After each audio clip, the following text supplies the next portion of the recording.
আসসালামু আলাইকুম। সেবা ন্যাচারালের পক্ষ থেকে স্বাগতম।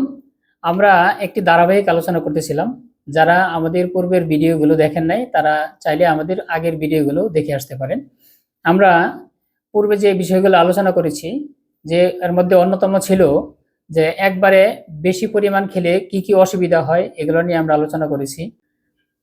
তারপরে আমরা আলোচনা করেছি খাবারে অনিয়ম করলে কি কি অসুবিধাগুলো হতে পারে এগুলো নিয়ে আলোচনা করেছি। আপনারা আমাদের আগের ভিডিওগুলো যদি চান দেখে আসতে পারেন। আজকে আমরা আলোচনা করতে চাচ্ছি আপনি কোন কোন খাবার খাবেন। বিশেষ করে গ্যাস্ট্রিকের রোগীরা যারা গ্যাস্ট্রিকে ভুগতেছেন তাদের জন্য পরামর্শ হলো আপনি আপনার কোন খাবার খেলে আপনার গ্যাস বেড়ে যায়, গ্যাস্ট্রিকের ব্যথা বেড়ে যায়, বুক জ্বালাপোড়া করে, টক ঢেকুর আসে, ওই খাবারগুলো আগে নির্বাচন করুন। সব খাবার যে আপনার আপনার বুক জ্বালাপোড়া করবে, গ্যাস হবে, এটা কিন্তু না। আপনার সব খাবারে এরকম হবে না।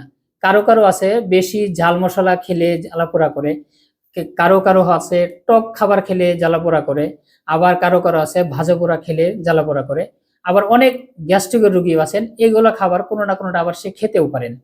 এখন আপনাকে নির্বাচন করতে হবে আপনি কোন খাবার খাবেন এবং কোন খাবার খাবেন না, কোন খাবারটা খেলে আপনার এই গ্যাস্ট্রিকের সমস্যাটা হয় না, ওইটি আপনি আস্তে আস্তে অ্যাভয়েড করে তাহলে আপনি ভালো থাকবেন। আজকে আমরা একটু ডিপলি আলোচনা করতে চাচ্ছি যে কোন কোন খাবারগুলো গ্যাস্ট্রিকের রোগীরা, যারা ডায়াবেটিক্সের রোগী কিংবা যাদের প্রেশার বেশি এরকম রোগীরা আসলে কোন কোন খাবারগুলা বেশি পরিমাণ খেতে পারবেন বা কোন খাবার খেলে তাদের কোনো বাধা নেই, মানা নেই। এর মধ্যে অন্যতম হলো আপনি যদি শাক সবজি জাতীয় খাবার বেশি পরিমাণে খান আপনি খেতে পারবেন, আপনি পেট ভরে খান, সমস্যা হবে না।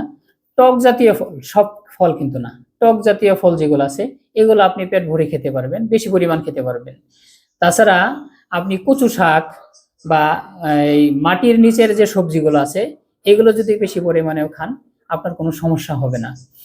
এ কারণে আপনি এই জাতীয় খাবারগুলো যদি বেশি পরিমাণে খান সমস্যা হবে না। তাছাড়া যেসব রোগী গ্যাস্ট্রিকে ভুগতেছেন বা গ্যাস্ট্রিকের রোগী যারা আছেন তারা বিশেষ করে সিদ্ধ খাবার, মানে শক্ত কোনো খাবার খাবেন না, বেশি সিদ্ধ খাবারগুলো খাবেন বেশি।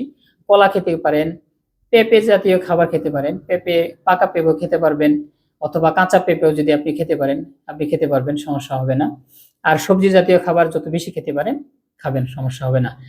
আরেকটা জিনিস মাথায় রাখবেন, অবশ্যই অবশ্যই আমি আগের ভিডিওগুলোতেও বলেছি, আজকেও বলছি, পানি খাবেন প্রচুর পরিমাণ। পানিটা খাবেন, আপনি কোন সময় খাবেন না ওই সময়টুকু অ্যাভয়েড করে খাবেন, অর্থাৎ খাবার মাঝে খাবেন না। এবং যে সময়গুলোতে খাবেন বেশি বেশি পানি, ঘুম থেকে উঠে যত বেশি পানি খেতে পারেন। একদিনে খুব বেশি খেতে পারবেন না, আস্তে আস্তে অভ্যাস করতে হবে। অর্থাৎ আপনি একদিন হাফ গ্লাস খেলেন, পরের দিন 1 গ্লাস খেলেন, পরের দিন 2 গ্লাস খেলেন, এভাবে আস্তে আস্তে যদি আপনি পেট ভরে পানি খান আপনার এটা ওষুধ হিসাবে কাজ করবে।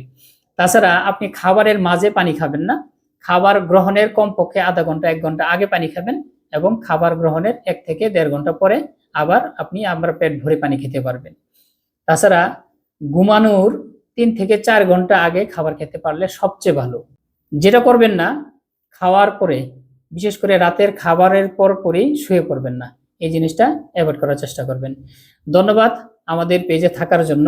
এরকম সুন্দর সুন্দর ভিডিওগুলো পেতে আমাদের পেজে চোখ রাখুন। ধন্যবাদ।